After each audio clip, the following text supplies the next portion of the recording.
ఇప్పుడు విడాకులు దాకా వెళ్ళి కోట్ల చుట్టూ తిరుగుకుంటూ ఉన్న మరి బ్యాచ్ను కూడా మీరు ఏమైనా కర్ణిస్తారా? వాళ్ళకి ఏమన్నా ఉపశమనం కానీ? నేనేం చేస్తానంటే ఓపెన్గా చెప్తున్నా, ఏ క్లయింట్ నా దగ్గరకు వచ్చినా ఫస్ట్ నా దగ్గర సిస్టమ్ నేను ఏంటిదంటే, నేను రాగానే ఫస్ట్ ఏం అడుగుతా అంటే రెఫరెన్స్ ఎవరండి అని అడుగుతా. ఓకే.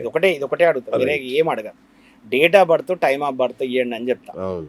అన్ని విషయాలు నేనే చెప్తా. మ్యాచ్ అయితే నమ్మమంట, మ్యాచ్ కాకపోతే లేచో నవ్వు నవ్వే వెళ్ళిపోమని చెప్తా. అంతే. ఇది ఈ రోజు వరకు నా సిస్టమ్ ఇదే. అవును, కరెక్ట్. ఓకేనా? ఎందుకంటే చాలామంది నేను 195 మంది దొంగ నా కొడుకులు ఉన్న వృత్తి అండి ఇది. అవును. 195 మంది ఫేక్ ఆస్ట్రాలజర్సే. ఎవడేమనుకున్నా నాకు ఉరకపోయేది ఏం లేదు. అవును. ఓకేనా? వారం దాని ఏంటంటే నెల రోజులు 2 నెలలు ఏదో ఇంత మినిమం నాలెడ్జ్ నేర్చుకొని కూడా తెల్లారి దుకాణం పెట్టేటోళ్ళు బొచ్చడు మంది తయారయ్యారు. కరెక్ట్. ఓకేనా? నేను సరే వాళ్ళ వ్యక్తిగతమైన విషయం, నేనేం అవును. దాని గురించి మాట్లాడతలేను. కానీ నేనేమంటానంటే వచ్చిన వాళ్ళని ఎంత తెలివిగా అడుగుతారు తెలుసా? చెప్పండి శ్రీనివాస్ గారు, ఏం కావాలి మీకు? ఎంతమంది పిల్లలు? మీరు ఏం చేస్తారు? మీరు ఓకే, ఏం కావాలి ఇప్పుడు మీకు? నువ్వే బేసిక్ ఇన్ఫర్మేషన్ ఇచ్చినావు కదా. తిప్పి ఇది నీకు చెప్పడం దానికి జ్యోతిషమే కదా, కామన్ సెన్స్ చాలు. ఫస్ట్ అంటారు చాలా ప్రాబ్లం ఉంది. అవునండి, దానికి కామన్ సెన్స్ చాలు కదా, దానికి జ్యోతిషం నేర్చుకోవాల్సిన అవసరం ఏమున్నది? దానికి అవసరం లేదు. ఇక ఈ పూజ ఆ పూజ అట్లా ఇట్లా అని మీరు చేసుకోవచ్చు. నమ్మకండి దొంగ నా కొడుకులు. నన్ను కూడా నమ్మొద్దనే చెప్పిన. నేను నా ప్రతి క్లయింట్కి చెప్తా, నన్ను కూడా నమ్మకండి. నేను చెప్పిన పాయింట్స్ నోట్ డౌన్ చేసుకోండి, రికార్డులు చేసుకోండి, ఇంటికి పోండి, వెరిఫికేషన్ చేసుకోండి. నాకేం అభ్యంతరం లేదు. నాకేం అభ్యంతరం లేదు. రెండోది, నేను మీ తలరాతలు మారుస్తా, మీ స్టార్లు తిప్పుతా, మీకు యంత్రాలు కడతా, తాయెత్తులు కడతా, అమాంతం మీకు ఏదో మార్పులు నేను చెప్పా. నాతోడు కాదు. అమాంతం మార్చి మీ స్టార్లు తిప్పేటోని అయితే నేను స్టార్ తిప్పుకుంటా. మీకు జ్యోతిష్యం చెప్పి ఆ 1000-2000 తీసుకోవాల్సిన అవసరం నాకు అంత కూడా లేదు.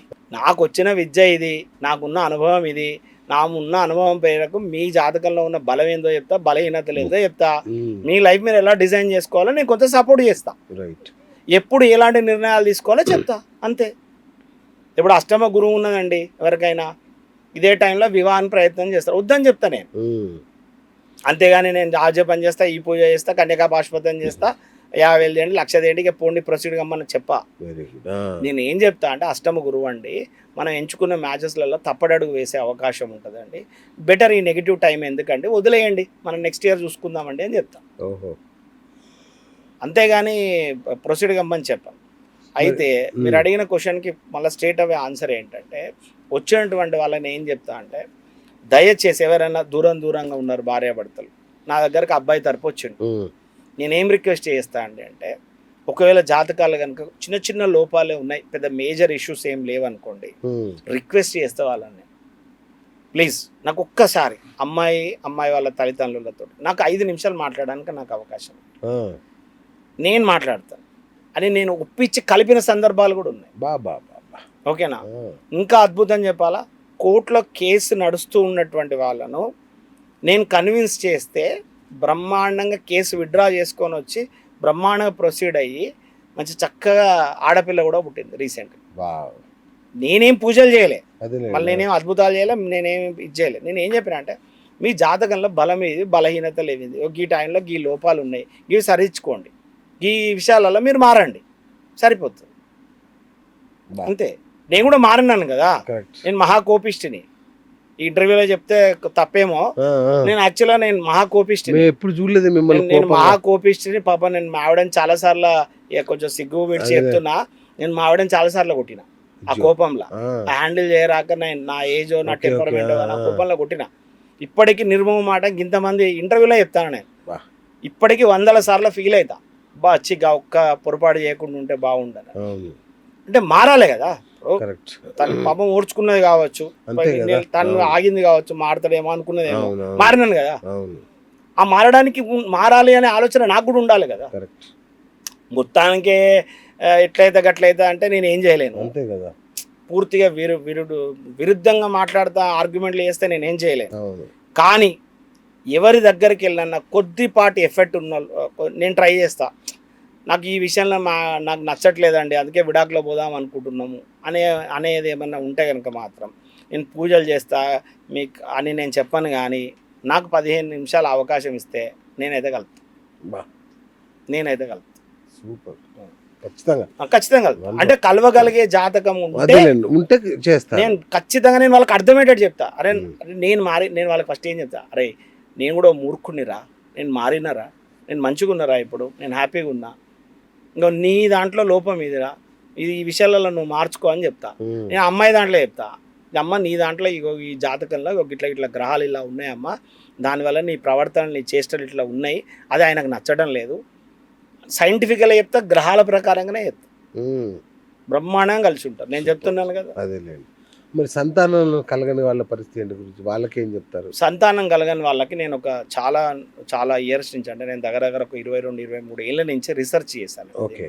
ఎట్లా రీసెర్చ్ చేశానంటే, అసలు ఎట్లా పిల్లలు పుడుతున్నారు అంటే సైంటిఫికల్గా రీసెర్చ్ చేశాను. రైట్. అంటే ఇప్పుడు చాలా మందికి ఏంటంటే ఆడవాళ్ళకి ఎగ్ రిలీజ్ అనేది వాళ్ళకి మెన్సెస్ సైకిల్ నుంచి 12వ రోజు నుంచి 16వ రోజు వరకు వస్తుంది, సైన్స్ చెప్తుంది కదా.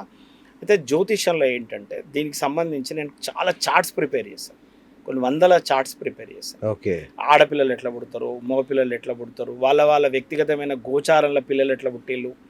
ఇప్పుడు ఉదాహరణకు మా అమ్మ మా నాన్న జాతకం వేసుకున్నాను, నేనే వాళ్ళ ఏజ్లో ఉన్నప్పుడు నేను పుట్టాను, మా చెల్లె ఎప్పుడు పుట్టినప్పుడు వాళ్ళ ఏజెస్ ఏంటి, అట్లా నా పిల్లలు, నా చుట్టాలు, నా బంధువులు మొత్తం వందల కొద్ది చార్ట్స్ ఉన్నాయి నా వేసుకున్నాను.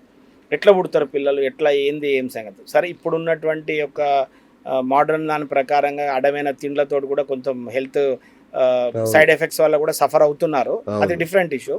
బట్ పిల్లలకు సంబంధించి ఏంటంటే నేను పసిగట్టగలిగిన అంశం ఏంటంటే, ఏదేమైనా 28-30 లోపు పిల్లల్ని కనేసేయాలండి. అది 28, నేను 30 కూడా చెప్పాను, అసలు 28లో పిల్లల్ని కనమని చెప్పేసి నేను మంచిగా అడ్వైస్ చేస్తాను. ఎందుకంటే నా దగ్గర ఉన్న క్లయింట్స్ అందరూ కూడా వాళ్ళు ఒక్కొక్కరు 5th class 6th class 7th class ఉన్నప్పటి నుంచి వాళ్ళతో నాకు ఇంటరాక్షన్ ఉంటుంది పిల్లలకి. వాళ్ళు ఇప్పుడు ఒక్కొక్కరు పెళ్ళిళ్ళకి వచ్చి వాళ్ళకి తెలుసు, నాతో ట్రావెల్ చేసి ఉంటారు కాబట్టి వాళ్ళకి అవగాహన ఉంటుంది.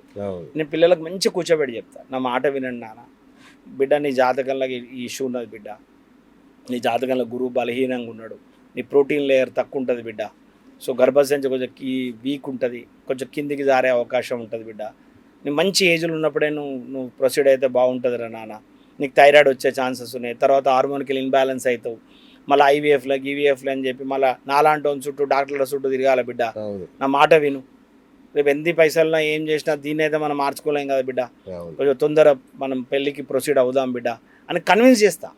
పేరెంట్స్ కూడా ఇప్పుడు ఎందుకు లేండి నేను ఇంకో 2 నెలలు చేద్దామంటే వాళ్ళని తిడతా, ఇటు వీళ్ళని కన్విన్స్ చేస్తా, అటు వాళ్ళని కన్విన్స్ చేస్తా. పిల్లలకు ప్రొసీడ్ అవ్వడం విషయంలో నేను ఒక 2-3 చిన్న చిట్కాలు చెప్తాను. ఎవరికైనా పెళ్ళయింది 5-6 ఏళ్ళు అయింది, పిల్లలు అవ్వటం లేదు, చెక్ చేయించుకున్నాము, తనకి మంచిగా ఈక్వాలిటీ బాగానే ఉంది, ట్యూబ్స్ బాగానే ఉన్నాయి, ఓరీస్ బాగానే ఉన్నాయి, మగవాడికి వీర్యవృద్ధి బాగుంది, కౌంట్ మంచిగా ఉంది, కానీ పిల్లలు అవ్వట్లేదు, ఏమవుతుందో మాకు తెలియటం లేదు. వీళ్ళకి నేను ఇవ్వగలిగే ఒక అద్భుతమైన చిట్కా ఏంటంటే, తెల్లవారుజామున 3 గంటల తర్వాత భార్యాభర్తలు కలవండి, మీకు సంతానం అయిపోతుంది. అద్భుతమైన చిట్కా. నేను నా ఆఫీస్లో చెప్తున్నా అండి, hundreds of couples very happy ఈ విషయం. నేను ఏం వాళ్ళకి తాయెత్తులు కట్టాలి, యంత్రాలు కట్టాలి, పూజలు చేయించాలి, రూపాయి ఖర్చు కూడా పెట్టించాలి, అంతే కదా. ఓకేనా. రెండోది, ఒకవేళ కనుక ఇంకెవరైనా ఇంకొంచెం హెల్త్ బాగున్నాయి, అన్ని ఎలాంటి మెడికల్ కాంప్లికేషన్స్ లేవు, బట్ పిల్లలు అవ్వట్లేదు, జాతకాలలో ఏ దోషాలు లేవు, నన్ను సంప్రదించండి, ఫ్రీ సర్వీస్ ఇస్తా, ఛాలెంజ్ అది. నేను మీకు మంచి టేబుల్ కూడా తయారు చేసి ఇస్తా, ఫ్రీ సర్వీసే, ఏం నన్ను రూపాయి ఛార్జ్ కూడా చేయాలి, ఫ్రీ సర్వీస్.